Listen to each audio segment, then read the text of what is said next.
Assalamualaikum warahmatullahi wabarakatuh.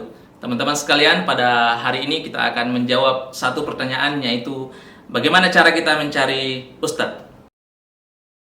Mencari ustadz pada hakikatnya seperti mencari calon pasangan hidup atau jodoh kita. Ketika kita mencari dan kita ta'aruf, maka kita membutuhkan penghubung yang akan memberikan kepada kita informasi-informasi terkait calon pasangan ini. Dan tentu ada dua kriteria untuk penghubung atau pemberi informasi ini. Yang pertama adalah memiliki sifat amanah dalam menyampaikan informasi.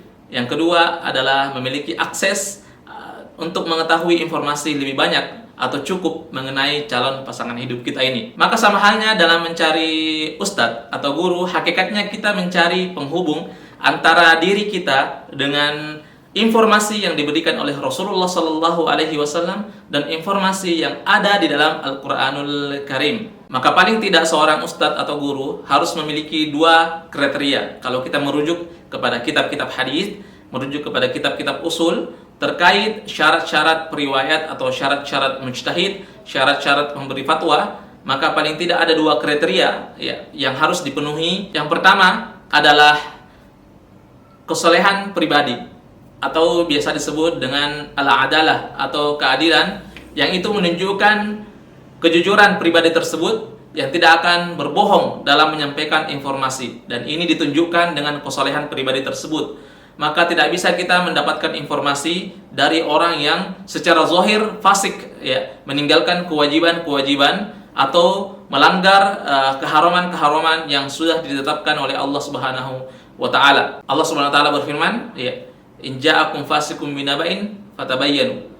Dalam menerima informasi, maka kita harus menerima informasi dari orang yang tidak fasik, dan kalaupun fasik maka dia harus difilter terlebih dahulu. Maka sifat tidak fasik atau sifat amanah atau sifat kesolehan pribadi adalah syarat pertama dalam mengambil informasi dari seorang ustadz atau guru, karena informasi tersebut adalah informasi dari Rasulullah SAW dan informasi dari Al-Quranul Karim. Kemudian syarat yang kedua adalah memiliki kedalaman ilmu atau kesesuaian ilmu dengan ilmu agama atau informasi yang sedang kita cari atau yang kita tanyakan. Allah Subhanahu wa taala berfirman, A'udzubillahi minasyaitonirrajim, fas'alu ahla dzikri in kuntum la ta'lamun. Orang yang diwajibkan kepada kita untuk bertanya kepadanya adalah ahlu dzikr atau orang sesuai dengan keahliannya masing-masing. Yang harus kita sadari bahwasanya keilmuan agama ini tidak satu. Jadi seorang ustadz, seorang guru tidak diharuskan untuk menguasai keseluruhan wawasan keislaman.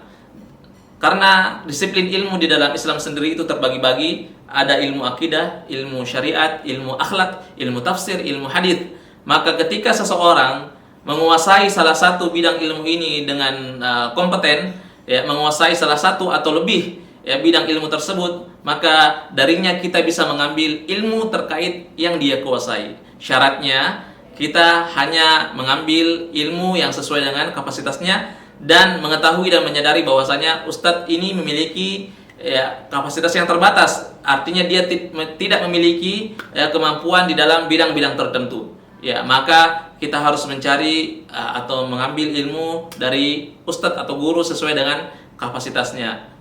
Kita mengambil akidah dari pribadi atau guru yang menguasai akidah. Kita mengambil ilmu syariat dari ustadz atau guru yang menguasai syariat. Kita mengambil ilmu akhlak dari ustadz yang menguasai ilmu akhlak. Kita mengambil ilmu tafsir, mengambil ilmu hadis, mengambil ilmu sejarah, ilmu tarikh, ilmu bahasa Arab, masing-masing dari guru di bidangnya masing-masing. Maka ketika dua kriteria ini terpenuhi pada satu sosok guru atau ustadz, maka saat itu kita bisa mengambil ustadz atau guru ini sebagai penghubung antara kita dengan informasi yang dibawa oleh Rasulullah dan informasi-informasi yang ada di dalam Al-Quranul Karim. Syarat ini berlaku tentunya dalam mengambil guru atau mengambil ustadz, bahkan ketika melihat ulama. Walaupun nanti akan ada tingkatan-tingkatan yang tidak bisa kita samakan keseluruhan.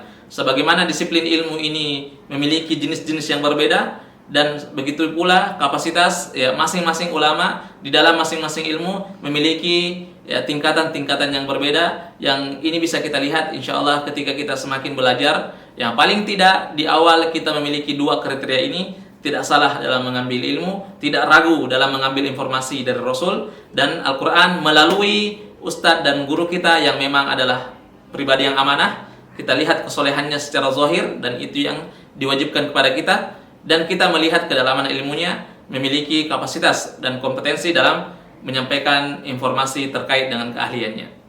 Assalamualaikum warahmatullahi wabarakatuh.